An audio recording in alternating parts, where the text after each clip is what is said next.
just like to give a status update of COVID-19 situation in the country. हम आप लोगों को बताना चाहेंगे कि इस समय देश में करीब 82% केसेस क्योर हो चुके हैं, रिकवर हो चुके हैं। करीब 16.25% केसेस यानी कि 28,13,658 केसेस अभी एक्टिव केसेस की दृष्टि में हैं, जिनको कि मॉनिटर किया जा रहा है। जो हमारे सामने आज की सिचुएशन है उसमें हम देखते हैं कि मिड फरवरी ऑनवर्ड्स हम लोगों का एक steep rise in cases note किया गया है, और अगर हम आज का डेटा देखें तो पाते हैं कि करीब 3,52,991 केसेस पिछले 24 घंटे में देश में रिपोर्ट हुए हैं। While this is the situation with respect to larger number of cases getting reported, positive news also is कि हम देखते हैं कि एक इंक्रीजिंग ट्रेंड रिकवरी में भी देश में नोट किया जा रहा है। जैसे कि अगर हम देखें कि कल की तारीख में हमारे देश में 2,19,272 केसेस रिकवर हुए हैं। आज की दृष्टि में अगर हम देखें तो कुछ स्टेट्स में हमारे एक्टिव केसेस ज़्यादा हैं, यानी कि यह वह स्टेट हैं जहां पर कि हमें और अधिक कार्य करने की जरूरत है। दो तरीके से, एक तरह से कि हम कैसे इन्फेक्शन को कंट्रोल करें, और साथ ही हम वहां पर केसेस का क्लिनिकल मैनेजमेंट टाइमली और प्रोसेस से कर पाएं, जिसमें हम देखें कि सबसे अधिक केसेस महाराष्ट्र में हैं, उसके बाद उत्तर प्रदेश, कर्नाटका, केरला, राजस्थान, छत्तीसगढ़, गुजरात और तमिलनाडु।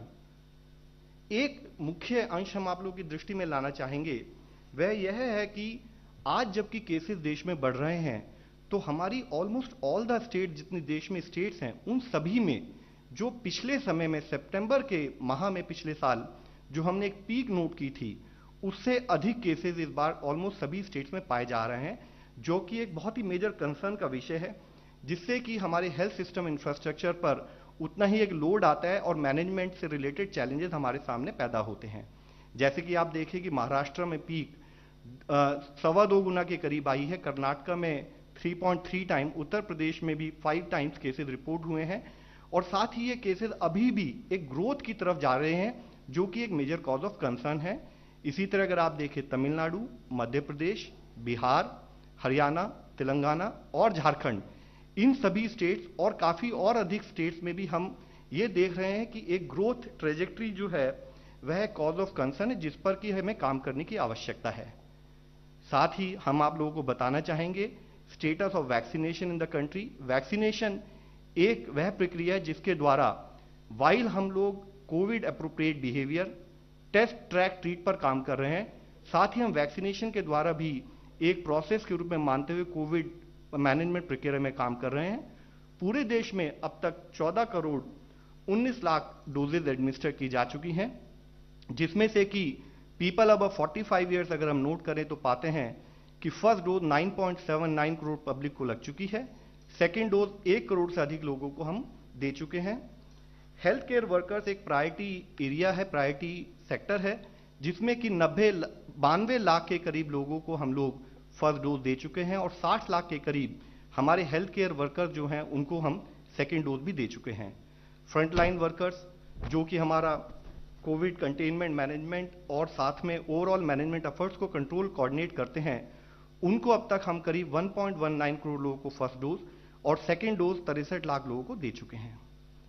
एक मुख्य अंश हम आप लोगों की दृष्टि में और लाना चाहेंगे कि जैसे अगर हम देखें कि हमारे देश में करीब 87.89% national average of health care workers cover हो चुके हैं फर्स्ट डोज के द्वारा, तो उसमें कई स्टेट्स ऐसी है जिन्होंने 90% से भी ज्यादा अपने हेल्थ केयर वर्कर्स को फर्स्ट डोज दी है, जिसमें कि मुख्यतः अगर हम देखें तो पाते हैं कि झारखंड, गुजरात, छत्तीसगढ़, मध्य प्रदेश, इसी तरह से ये स्टेट्स हैं जो 12 स्टेट्स हैं जिन्होंने 90% से भी ज्यादा अपने हेल्थ केयर वर्कर को फर्स्ट डोज दे दी है।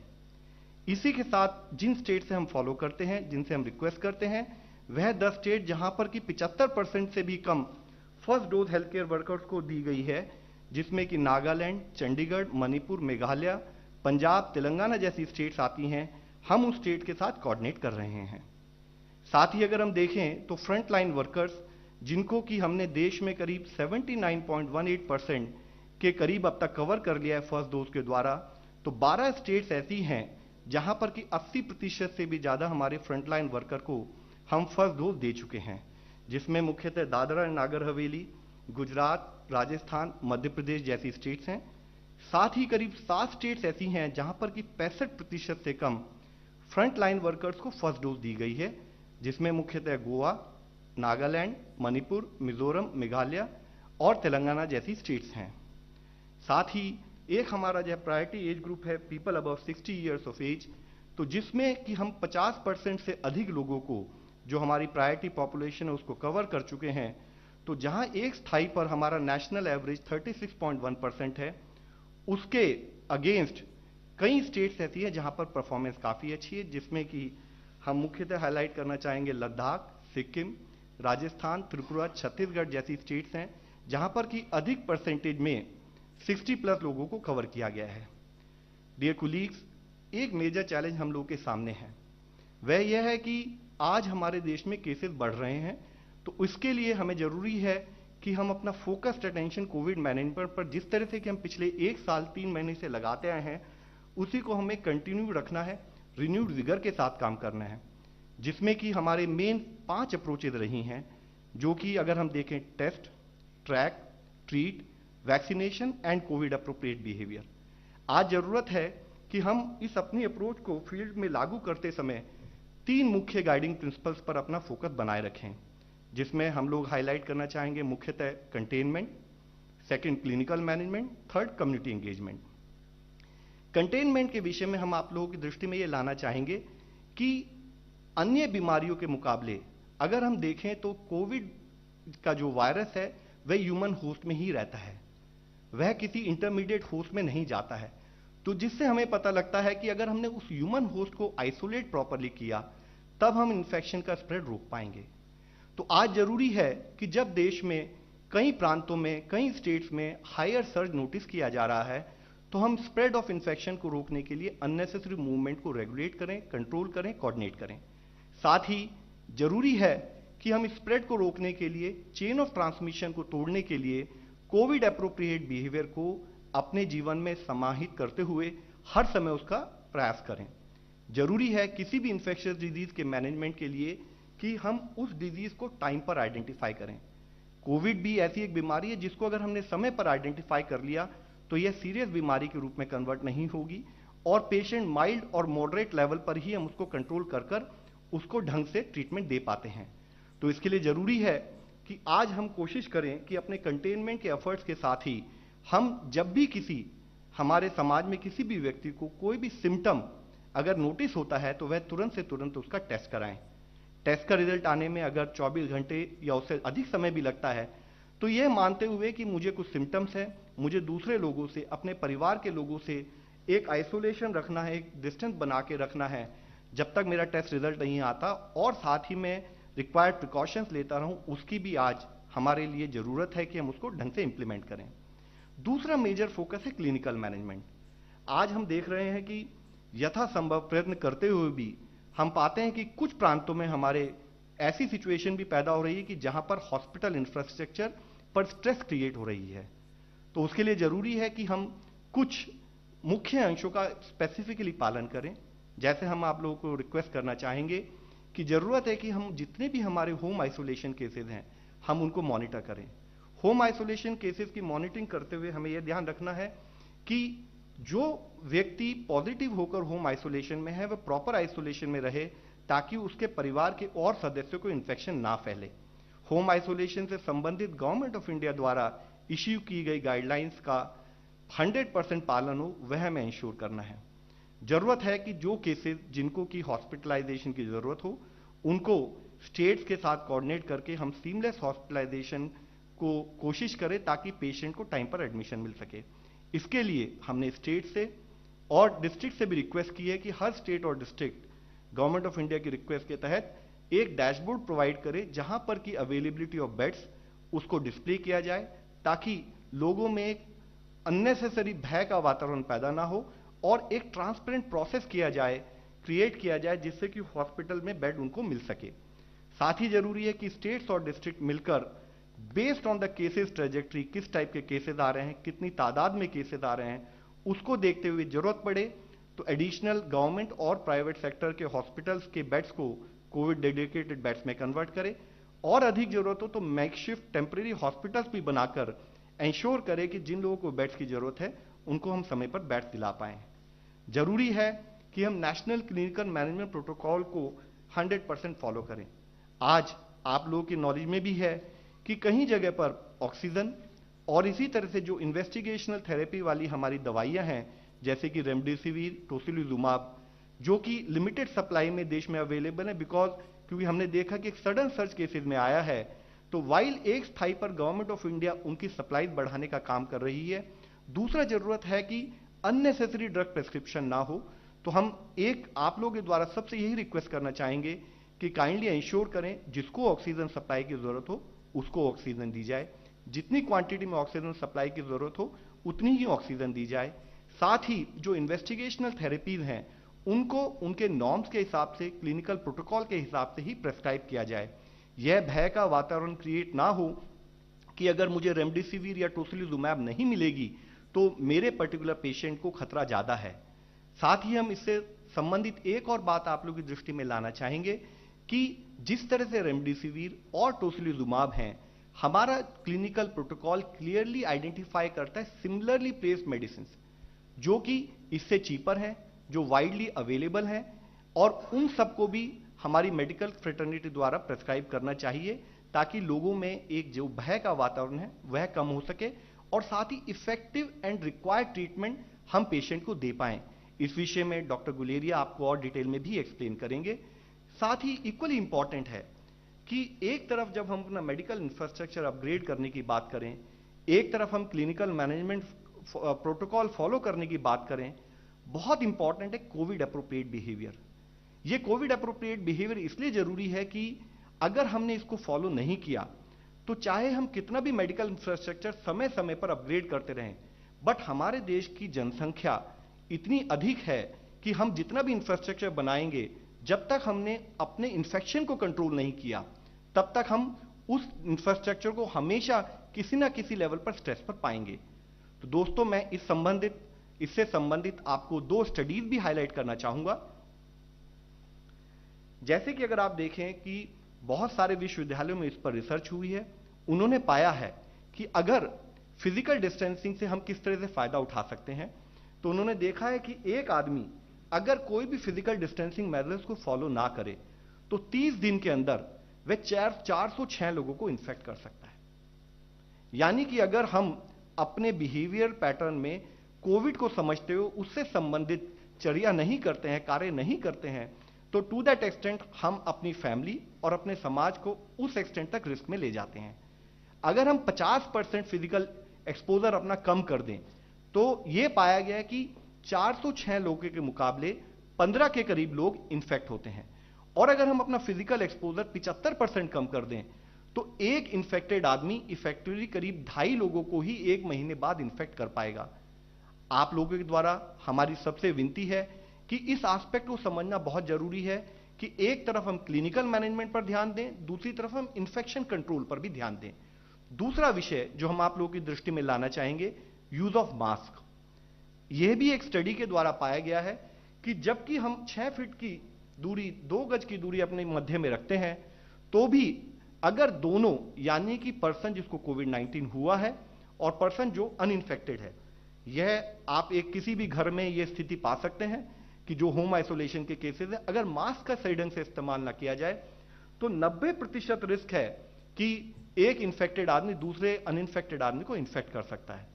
यहां भी अगर आप देखेंगे कि अनइन्फेक्टेड पर्सन अगर मास्क पहने लेकिन इन्फेक्टेड पर्सन ना पहने तो 30% उसके चांसेस हैं कि वह इन्फेक्ट कर पाएगा। अगर इन्फेक्टेड पर्सन मास्क पहनता है और साथ में अनइन्फेक्टेड पर्सन भी मास्क पहनता है तो दोनों केसेस में 1.5% रिस्क रह जाता है। Couple this with 6 feet distance between 2 people, तो there is negligible risk of spread of infection across 2 people. मित्रों, हम आपके द्वारा सबसे यही रिक्वेस्ट करना चाहेंगे कि हमारे एफर्ट्स हों कि हम इस पर ध्यान रखें। इस विषय पर हम इससे पहले कई बार बात कर चुके हैं, लेकिन आज जरूरी है, जिस तरह से रनअवे स्प्रेड ऑफ इन्फेक्शन हम पा रहे हैं कुछ प्रांतों में, उन पर्टिकुलर एरियाज में हमें कोशिश करनी है कि यह process, hand hygiene, physical distancing और मास्क, जिसको हम कोविड अप्रोप्रिएट बिहेवियर के रूप में कहते हैं, यह हमारे जीवनचर्या का एक हिस्सा बन सके, इसकी हम आपके द्वारा रिक्वेस्ट करना चाहेंगे। दूसरी जरूरत है, एक एंग्जाइटी और पैनिक कई बार जो सिस्टम में क्रिएट हो रहा है because either of lack of information और बिकॉज ऑफ मिस इंफॉर्मेशन, उस पर भी हमें काम करने की जरूरत है। हम सबको मालूम है, हम पिछले 1 साल 3 महीने से इस बीमारी से जूझ रहे हैं। हमें मालूम है कि अगर हमने अपने केस को टाइम पर आइडेंटिफाई किया और हमने मुख्यतः पाया कि सारे केसेस अगर उनको ढंग से हम मैनेज करते हैं तो 95% 98% केसेस रिकवर।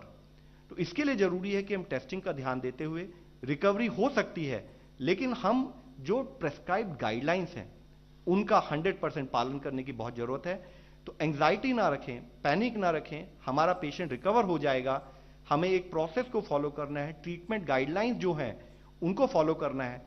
एक जो कई बार पैनिक की वजह से एक भय के वातावरण से जो क्रिएट होता है कि एक पर्टिकुलर पेशेंट जिसको शायद ऑक्सीजन थेरेपी की जरूरत नहीं है, जिसको शायद हॉस्पिटल बेड की जरूरत नहीं है, कई ऐसे केसेस भी हम लोगों की दृष्टि में आए हैं कि भय के वातावरण से कि हो सकता है मुझे फ्यूचर में प्रॉब्लम ना हो, ऐसे लोग आउट ऑफ एक्स्ट्रा कंसर्न वह कभी बेड भी ऑक्यूपाई करते हैं, जिससे हमें यह समझने की जरूरत है कि ये बेड हो, ऑक्सीजन हो, ये सारी क्रिटिकल रिसोर्सेज हैं और हम सब के लिए एक सामाजिक बाध्यता के रूप में जरूरी है कि हम ये इंश्योर करें कि हॉस्पिटल एडमिशन जब वारंटेड हो, जब गाइडलाइंस के हिसाब से, जब मेडिकल प्रिस्क्रिप्शन के हिसाब से हॉस्पिटल एडमिशन की जरूरत हो, तभी ही हम उसको इस्तेमाल करें। साथ ही ऑक्सीजन हो या कोई और दवाई हो या कोई और फैसिलिटीज हो, हम उसको उन्हीं नॉर्म्स के हिसाब से फॉलो करें। और हम आपसे यह रिक्वेस्ट भी करना चाहेंगे कि क्लिनिकल प्रोटोकॉल हो, गाइडलाइंस हो, वह गाइडलाइंस हमने अपने जितने भी नागरिकों के लिए अपनी वेबसाइट पर उसको क्लियरली इंडिकेट किया है। काइंडली मिस इंफॉर्मेशन से ना घबराएं, लैक ऑफ इंफॉर्मेशन से कोई भय का वातावरण क्रिएट ना हो, इसके लिए आप जो भी क्लिनिकल प्रोटोकॉल है वह हमारी वेबसाइट पर जो अवेलेबल है उसको काइंडली फॉलो करें। अंत में हम आप लोगों की दृष्टि में यही कहना चाहेंगे, चैलेंज हमारे सामने बहुत ह्यूज है, लेकिन जरूरी है कि इस लड़ाई को एक तरफ सरकार और दूसरी तरफ सोसाइटी, जिसको कि हम समस्त सरकार, संपूर्ण समाज मिलकर लड़ने वाली ये लड़ाई है, तभी हम इस लड़ाई को जीत पाएंगे। इसके साथ ही मैं आप लोगों को रिक्वेस्ट करूंगा कि इस प्रोसेस को हम फॉलो करें, इस चैलेंज को हमें फिर से जीतना है। धन्यवाद। प्रिय साथियों, आप सब लोग को मालूम ही है कि कोविड के केसेस में बहुत ज़्यादा बढ़ोतरी होने के कारण जो मेडिकल ऑक्सीजन है उसकी डिमांड में भी बहुत ज़्यादा बढ़ोतरी हुई है। भारत सरकार ने प्रदेश सरकारों और यूटीज के, यूनियन टेरिटरीज के तथा सभी स्टेक होल्डर्स के साथ वार्ता करके एक मैकेनिज्म डेवलप किया है जिससे कि मेडिकल ऑक्सीजन का प्रोडक्शन, मूवमेंट तथा सप्लाई सभी स्टेट्स और यूनियन टेरिटरीज को हो सके।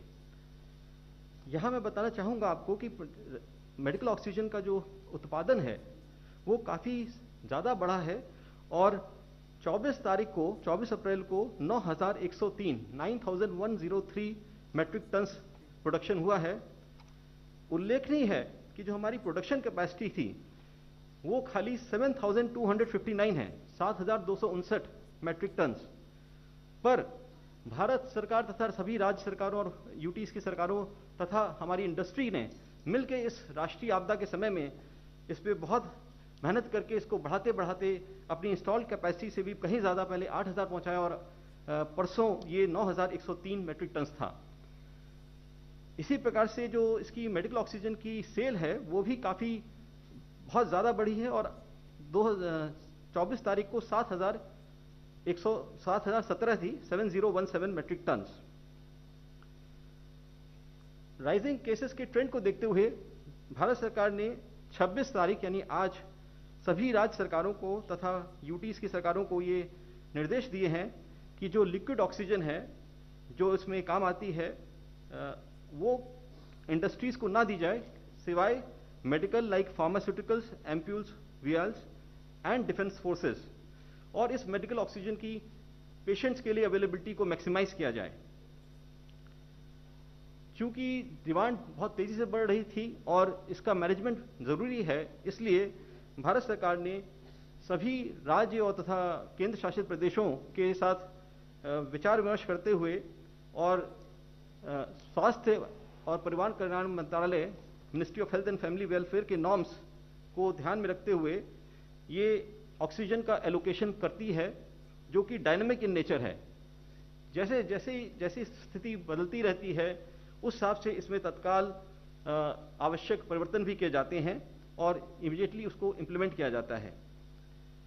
जहां तक ऑक्सीजन डिस्ट्रीब्यूशन का सवाल है, ये इसके लिए पहले जो जहां उत्पादन होता है इस मेडिकल ऑक्सीजन का, उसका हमें ट्रांसपोर्टेशन करना होता है, जो कि सामान्यतः क्रायोजेनिक टैंकर्स में किया जाता है।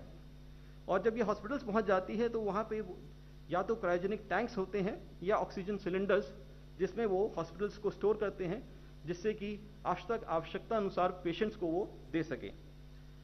इस संदर्भ में जो ऑक्सीजन की स्टोरेज कैपेसिटी है, चाहे वो क्रायोजेनिक टैंक्स हों चाहे सिलेंडर्स हों, उन दोनों में भी काफ़ी इजाफा किया गया है। और अभी वर्तमान में चूंकि डिमांड बहुत ज़्यादा बढ़ गई है और हमारा प्रोडक्शन सप्लाई तो अवेलेबिलिटी हमारी अभी पर्याप्त है, जो हमारी ऑक्सीजन की रिक्वायरमेंट है, किंतु उसको ट्रांसपोर्ट करना वो एक अभी मेजर चैलेंज है।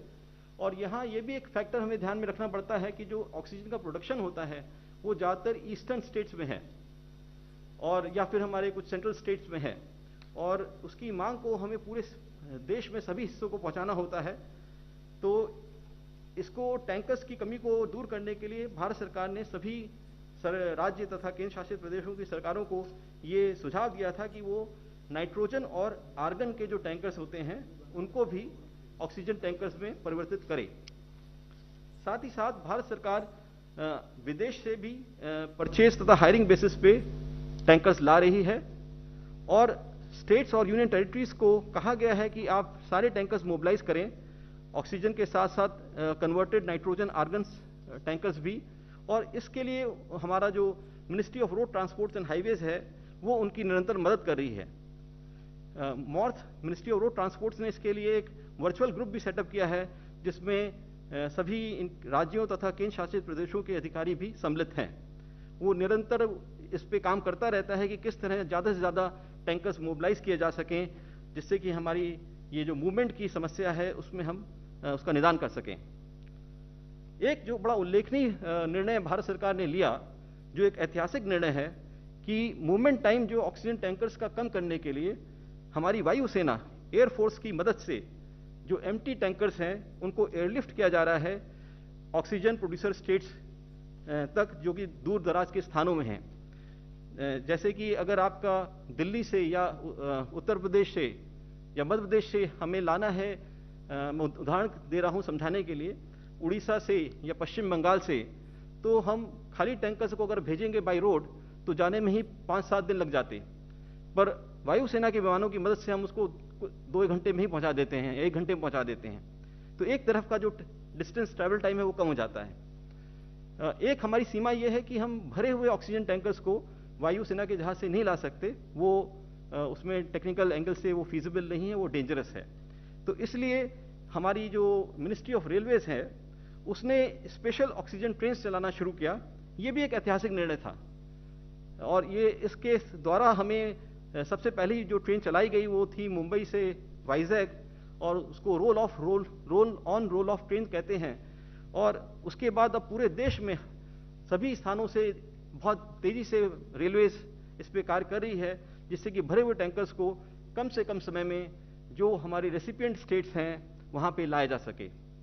ऐसा पाया जाता है कि सड़क से अगर ट्रैवल करने में जहां 5 दिन लगते हैं, वहां हमारी रेलवेज के माध्यम से हम उसको 1 या ज़्यादा 2 दिन के अंदर ले आते हैं।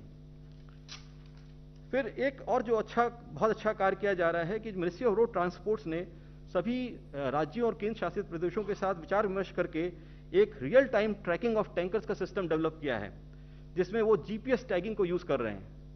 अभी हमें एक समस्या ये आती थी कि जब टैंकर्स चलते थे तो ये पता नहीं चलता था कि वो कहाँ पे हैं और कब पहुंचेंगे।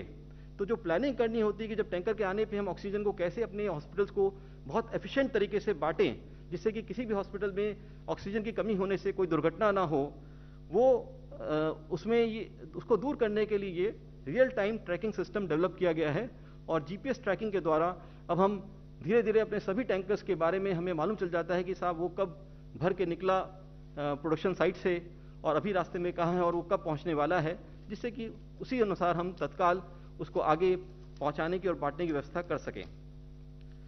यहाँ एक बात और मैं बताना चाहूँगा साथियों कि मिनिस्ट्री ऑफ होम अफेयर्स ने 22 अप्रैल को डिजास्टर मैनेजमेंट एक्ट के अंतर्गत एक आदेश जारी किया है, ये सुनिश्चित करने के लिए कि मेडिकल ऑक्सीजन की जो सप्लाई है वो अनइंटरप्टेड रहे, उसमें कोई व्यवधान ना आए, पूरे देश भर में हम उसको सुगमता पूर्वक और तत्काल पहुंचा सकें। साथ ही साथ 23 अप्रैल को मिनिस्ट्री ऑफ होम अफेयर्स गृह मंत्रालय ने ये निर्देश भी सभी स्टेट्स और यूनियन टेरिटरीज को दिए हैं कि वो इन ऑक्सीजन ट्रांसपोर्टेशन व्हीकल्स यानी कि जो टैंकर्स हैं उनको एडिक्वेट सिक्योरिटी दे तथा उनको एक ग्रीन कॉरिडोर प्रोवाइड करे। और इन हमारे जो ऑक्सीजन टैंकर्स हैं इनको हम वो एम्बुलेंसेस की तरह ट्रीट किया जाए। जिस प्रकार से एम्बुलेंस के लिए हम ग्रीन कॉरिडोर सुनिश्चित करते हैं, इनके लिए भी किया जाए जिससे कि कम से कम समय में ये पहुंच सके।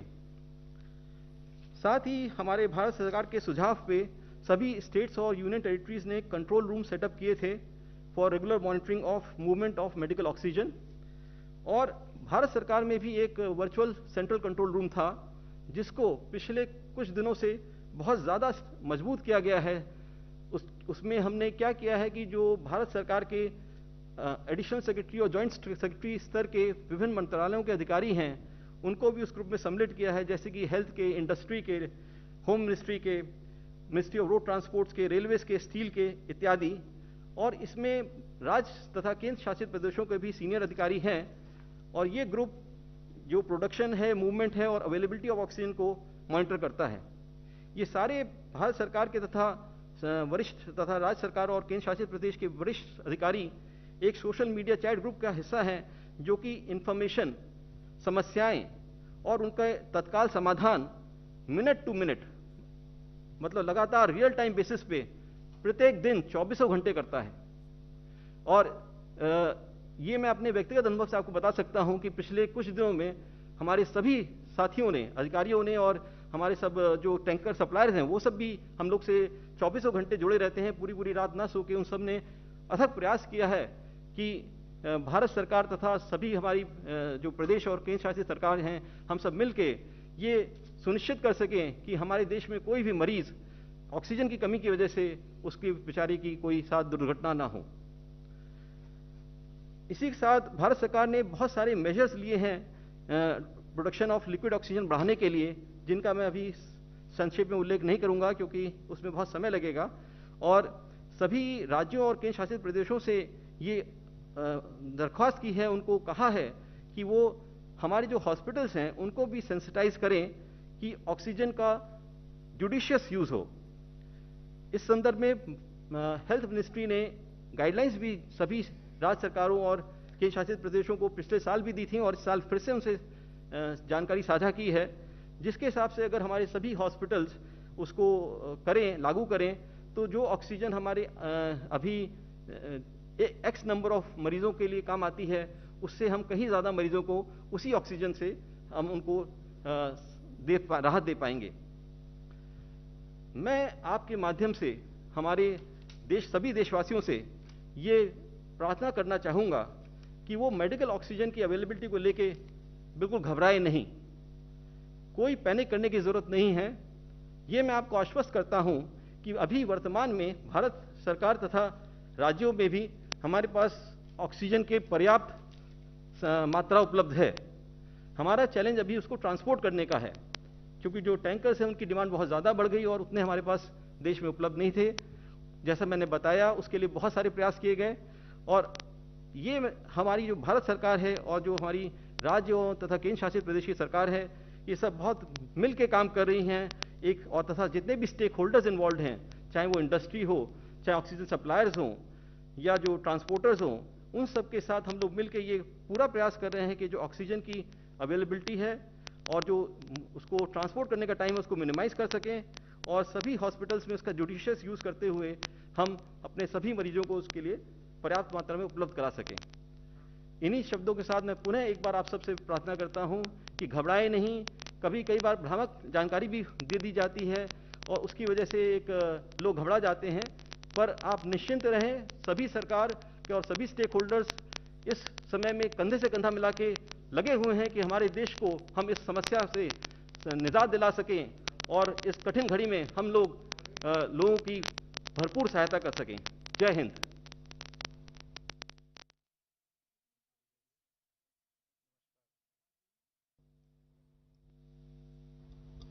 डॉक्टर गुलेरिया। नमस्कार।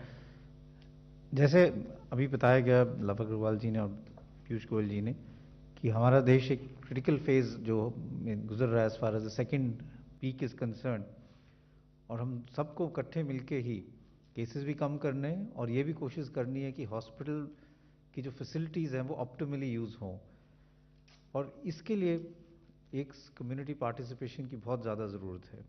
अगर हम सब इकट्ठे मिलके ही इस पे काम करेंगे तभी हम अपने केसेस भी कम कर पाएंगे और मोर्टालिटी भी कम कर पाएंगे। अभी अगर हम हालात देखें तो एक अननेसेसरी पैनिक है सब लोगों में, और उस पैनिक के कारण it is causing more harm then good. Health infrastructure की बात करें तो जिसका भी कोविड पॉजिटिव आता है, चाहे उसकी सैचुरेशन नॉर्मल हो, उसको कोई सिम्टम नहीं हो, उसमें ये पैनिक सिचुएशन हो जाती है कि कहीं मेरे को बाद में ऑक्सीजन की ज़रूरत ना पड़े, कहीं एडमिशन की ज़रूरत ना पड़े, तो मैं अभी जाके एडमिट हो जाता हूँ। और उसके कारण हॉस्पिटल्स के बाहर बहुत रश हो जाता है और जो जेन्युइन पेशेंट्स हैं वो सफ़र करते हैं क्योंकि उनको प्रॉपर ट्रीटमेंट नहीं मिल पाती। दूसरा ये है कि उस पैनिक के कारण लोग घर पे दवाइयाँ स्टोर करने लग जाते हैं, होर्डिंग शुरू हो जाती है, और unnecessary shortage of essential drugs जो है वो मार्केट में क्रिएट हो रही है।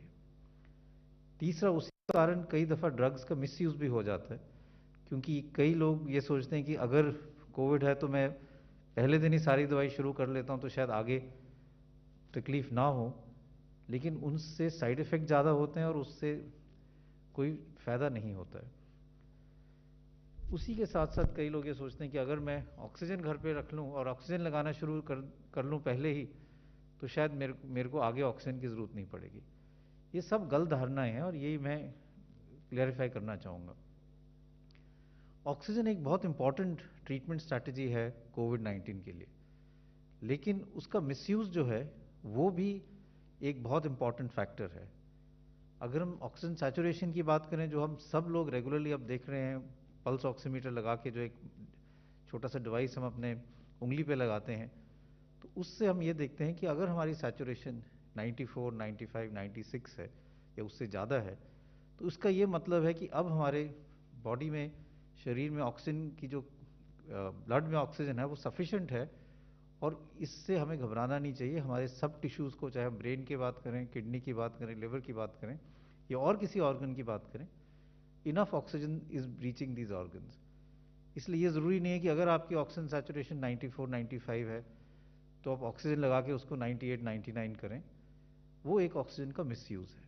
तो ये समझना बहुत ज़रूरी है कि हम ऑक्सीजन का मिसयूज़ ना करें, क्योंकि वही ऑक्सीजन उस व्यक्ति के काम आ सकती है जिसकी ऑक्सीजन सैचुरेशन 90 से कम हो या 80s में हो। तो एक तो मैं ये कहना चाहूँगा कि ऑक्सीजन की जो जुडिशियस यूज़ है, जब किसी व्यक्ति की सैचुरेशन 93 से कम हो, इससे पहले जब हम लोगों को ऑक्सीजन थेरेपी देते थे, लॉन्ग टर्म ऑक्सीजन थेरेपी जो हम कहते हैं, जिनको ब्रोंकाइटिस है, फेफड़े खराब है, वो अपना सैचुरेशन 88, 90 पे भी ठीक काम चल जाता था, 92 पे भी उनको ऑक्सीजन कॉन्सेंट्रेटर के साथ काम चल जाता था और ठीक रहते थे। इसलिए ये पैनिक की ज़रूरत नहीं है कि हमें ऑक्सीजन सैचुरेशन हमेशा ही 95 रखनी चाहिए। अगर आपकी ऑक्सीजन सैचुरेशन 92, 93 है तो भी it is all right, but हम यही चाहते हैं कि एक बफर हो, जिससे ऐसा ना हो कि एकदम कम हो जाए और आपको हॉस्पिटल में पहुंचने में देरी हो जाए। इसलिए अगर आपकी सैचुरेशन 94 से ज़्यादा है, आप बिल्कुल ना घबराएं, ऑक्सीजन की कोई ज़रूरत है। कम से कम हो रही हो तो अपने डॉक्टर से संपर्क करें, और अगर ज़रूरी लगता है तो हॉस्पिटल ज़रूर आएँ। दूसरा इंपॉर्टेंट चीज़ है, और ये हॉस्पिटल्स के लिए है, कि वी मस्ट मेक श्योर कि लीकेज ऑफ ऑक्सीजन ना हो।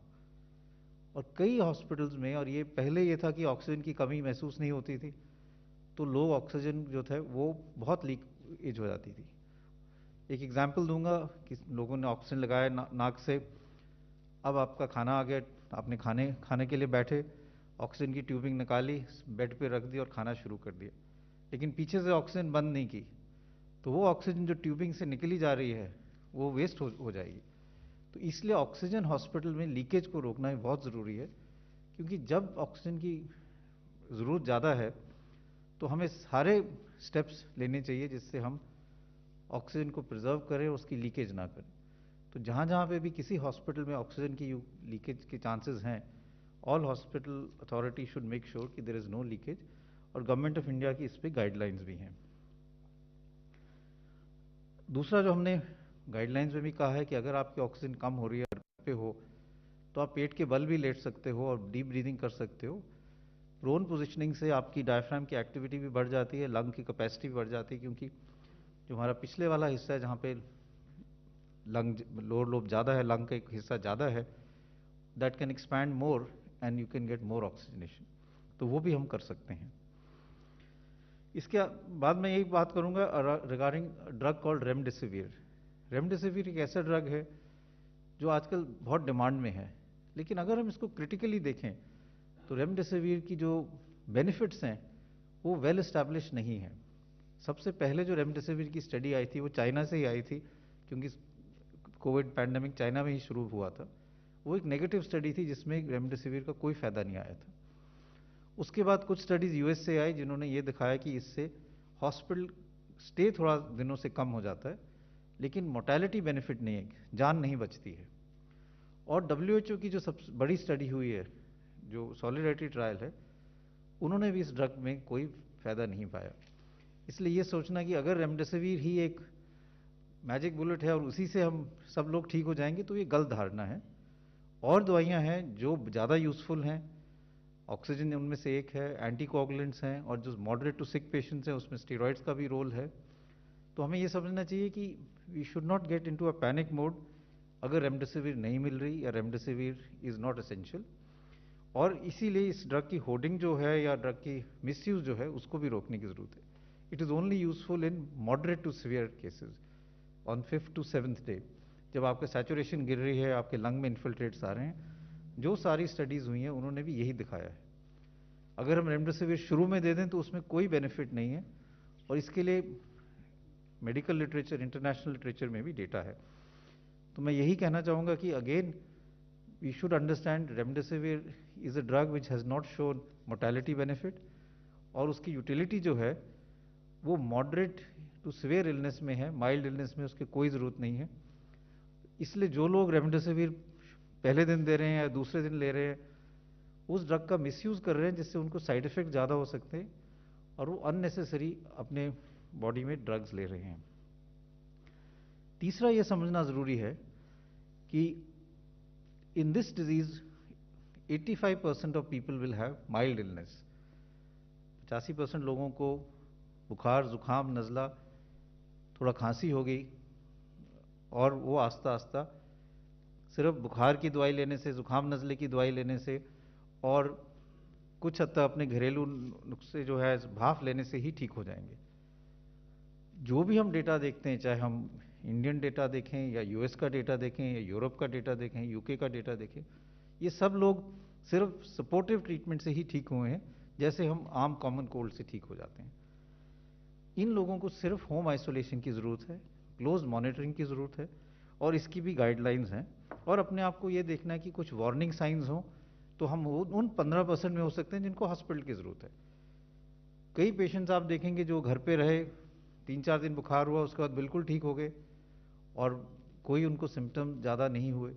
ज़्यादातर मरीज इस टाइप के ही होते हैं, लेकिन 15% ऐसे लोग हैं जिनको ज़्यादा तकलीफ हो सकती है। इसलिए ये ज़रूरी है कि घर पे हम गाइडलाइंस फॉलो करें, होम आइसोलेशन की, अपने आप को मॉनिटर करें, टेम्परेचर देखें, सैचुरेशन देखें, और अगर सैचुरेशन कम हो रही है, अगर बुखार बहुत तेज़ हो रहा है या सुस्ती है, ड्राउजीनेस है, सीवियर वॉमिटिंग हो रही है या और कोई ऐसे लक्षण हो रहे हैं, तो फिर हम अपने डॉक्टर से संपर्क करके तभी हम सोचें कि मुझे एडमिशन की ज़रूरत है। अगर सब लोग होम आइसोलेशन नहीं करेंगे और हॉस्पिटल एडमिशन ही चाहेंगे पैनिक के कारण, तो कोई हॉस्पिटल और कोई दुनिया का कोई इंफ्रास्ट्रक्चर ऐसा नहीं है जो इन सब लोगों को मैनेज कर पाएगा। इसलिए मैं यही कहूँगा कि पैनिक की ज़रूरत नहीं है। अगर हम सब इकट्ठे मिलकर एक स्ट्रैटेजी बनाएं कि हाँ, मेडिसिन हम जुडिशली यूज़ करेंगे, ऑक्सीजन जब ज़रूरत है तभी यूज़ करेंगे, उन लोगों को जिनको हॉस्पिटल की ज़रूरत है वही हम मैनेज करेंगे, और जो घर पे मैनेज हो सकते हैं उनको घर पे ही करेंगे।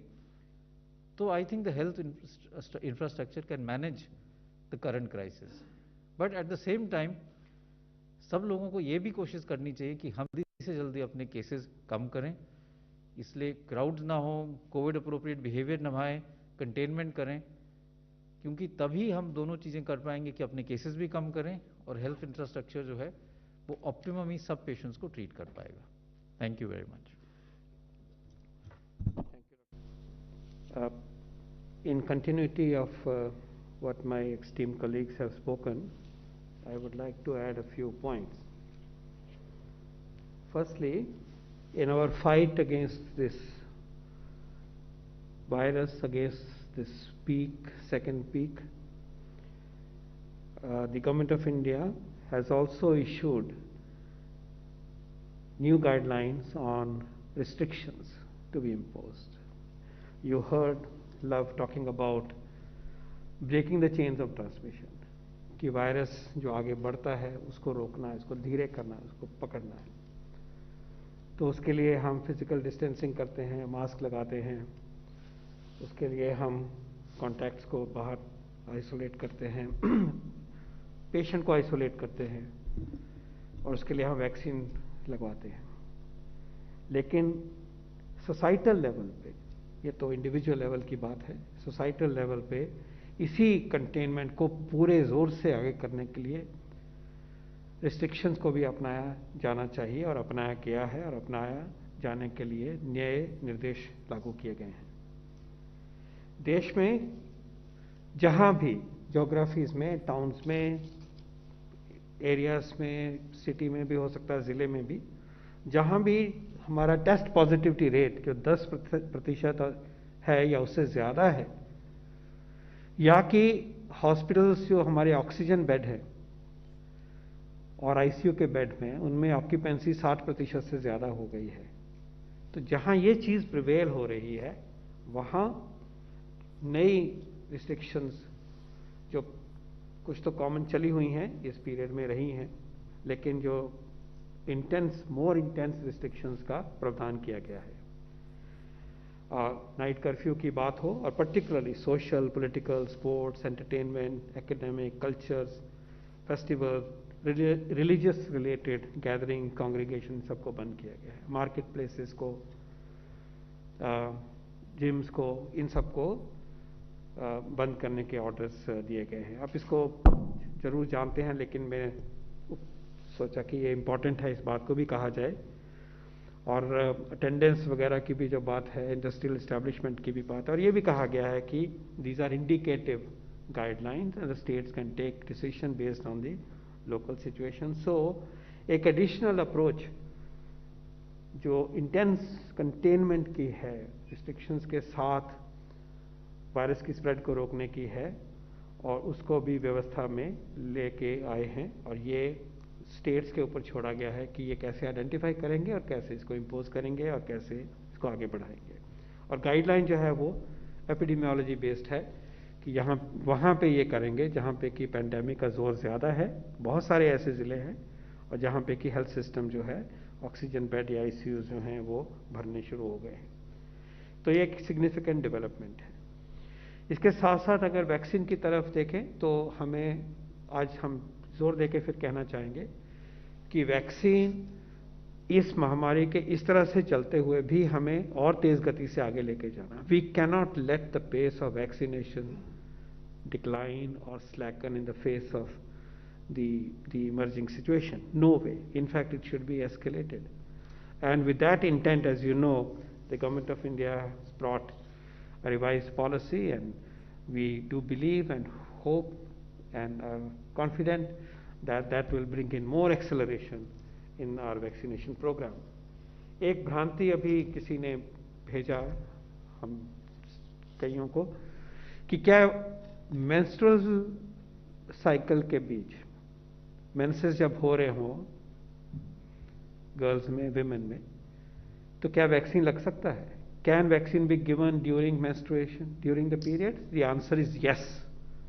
The vaccination can be given, should be given, and this is no reason to not to postpone vaccination, and this is absolutely भ्रम फैलाने वाली बात है, अफवाह है, मिस इन्फॉर्मेशन है। हमें इंश्योर करना है कि वैक्सीनेशन की गति किसी भी तरह से कम नहीं हो, रिस्ट्रिक्शंस भी हों उसके बावजूद भी, और इतना रिस्क ज़रूर हमें लेना है कि अस्पताल जाके अपना टीका लगवाना है, क्योंकि उससे हमें बहुत फ़ायदा होने वाला है। और हम चाहेंगे कि सब एक दूसरे की मदद करें इसमें, और वैक्सीनेशन की जो गति है, सप्लाईज की गति है, वो सब कुछ उसके ऊपर सरकार की नज़र है और उसमें कोई भी कमी नहीं होगी। हमने देखा है कि टीकाकरण को तेज़ गति देने में जो टीका उत्सव किया गया था उसमें हम और भी आगे बढ़े। जहाँ पे 45,000 के करीब, 50,000 के करीब हमारे वैक्सीनेशन साइट्स होते थे, अब वो 72-74 हज़ार के करीब हो गए हैं। तो ये गति कम नहीं करनी है, ये कहने की बहुत इंपॉर्टेंट बात है। हमारे vaccines are working very well, दोनों वैक्सीन्स बहुत अच्छे हैं। जो वैक्सीन आपको उपलब्ध होता है उसको लीजिए, ये एक इम्पॉर्टेंट बात है। आज सरकार की तरफ से ऑक्सीजन की सिचुएशन पे एक डिटेल्ड बयान दिया गया है, और हम कहना चाहेंगे कि जिस तरह से सब तरह से पूरी कोशिश करके ऑक्सीजन की सप्लाई और डिस्ट्रीब्यूशन को ठीक करने के लिए एफर्ट किए गए हैं, उसमें और भी तेज़ गति लाई जाएगी, और इसका नतीजा भी दिखना शुरू हो गया है और भी आगे आगे दिखेगा। और इसमें कोई और सुझाव हैं, वो सुझाव भी हम वेलकम करेंगे, लेकिन नए इनोवेटिव तरीक़ों से भी बढ़ा के भी, प्रोडक्शन को बढ़ा के भी, डिस्ट्रीब्यूशन को भी इम्प्रूव करके और इंपोर्ट करके भी, इंडस्ट्रियल ऑक्सीजनेशन, ऑक्सीजन को रोक के भी, सब तरफ से ऑक्सीजन की पर्याप्तता को बढ़ाने के लिए पूरी कोशिश की गई है। ये आगे और भी तेज़ होगी। इसके अलावा जो आज डॉक्टर गुलेरिया ने बात करी है, क्योंकि फिक्र है, एक डर का माहौल बनता है, पैनिक का बनता है, तो उसमें जो आज बातें डॉक्टर गुलेरिया ने कही हैं उनके ऊपर ज़रूर जनता का ध्यान रहना चाहिए कि पैनिक नहीं करना है। 85% व्यक्ति जो कोविड पॉजिटिव होते हैं उनको घर में ही रह के अपना इलाज करना है, सब कुछ ठीक होता है, सब कुछ ठीक होता है, सब कुछ ठीक होता है। और उसमें जो घर में जो ट्रीटमेंट करनी है, उसकी ट्रीटमेंट के जो एलिमेंट्स हैं वो हमने नेशनल जो ट्रीटमेंट प्रोटोकॉल है वेबसाइट पे अवेलेबल है, इसको अपडेट किया गया है और उसको अपनाना है। दोनों ने, डॉक्टर्स ने भी इसी को प्रमोट करना है और हम सब ने भी इसी को अपनाना है। घर में रह के जो दवाइयाँ हैं, आइवरमेक्टिन को कहा गया है कि हम ले सकते हैं, हाइड्रोक्सीक्लोरोक्विन को हम ले सकते हैं। इसके अलावा अगर 5 दिन के से ज़्यादा खांसी रहती है तो ब्यूडेनेसाइड इन्हेलेशन से लेते हैं, वो आप ले सकते हैं। ये इन दवाइयों की भी चर्चा होनी चाहिए।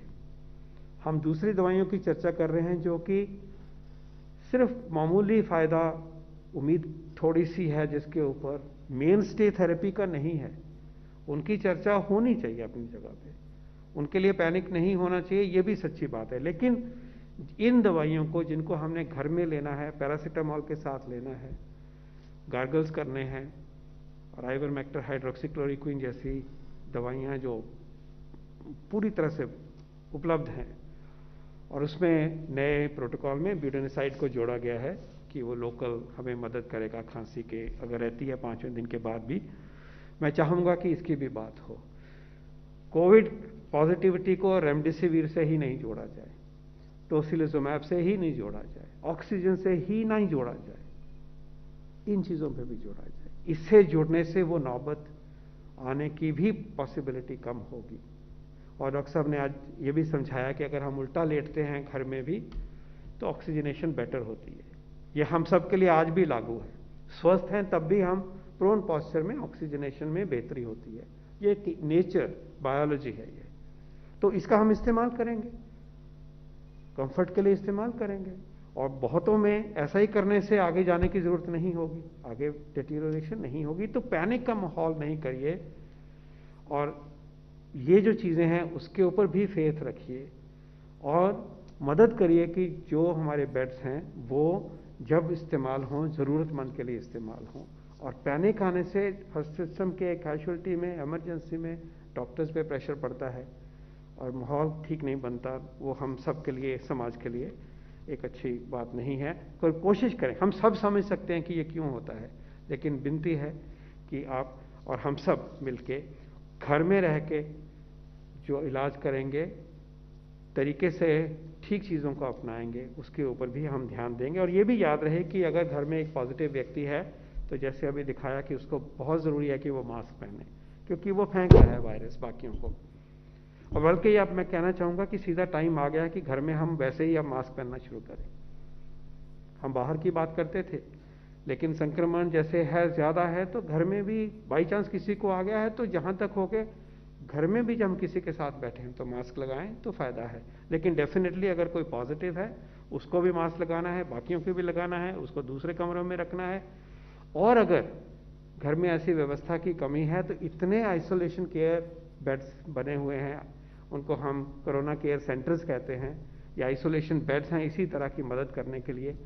बाहर ये जो क्वारंटाइन आइसोलेशन होती है घरों में नहीं होती थी, ये देश हमारे ने ही करके दिखाया और अच्छा फायदा हुआ। लेकिन जो ये जगह पड़ी हुई हैं हमारे पास, उनका भी इस्तेमाल करिए, ये भी मेरी अपील होगी कि जहाँ भी ये सुविधा में मुश्किल है तो सिर्फ अस्पताल मत ढूंढिए कि जिसमें सब कुछ है, ये आईसीयू में सीधा जाना है। ये हमारी व्यवस्था में हिस्सा है जिसको हम कोरोना केयर सेंटर्स कहते हैं या सीसीसीज कहते हैं। वहाँ उन व्यवस्थाओं को भी जोड़िए। और मैं विनती करूँगा राज्य सरकारों से कि ये वाला पार्ट है जहाँ की सिर्फ घर जैसी केयर है लेकिन मदद की जा रही है और वॉच किया जा रहा है, उसको भी अपनाया जाए और उसको भी बढ़ाया जाए। इसके अलावा ये इम्पॉर्टेंट बात है कि इस माहौल में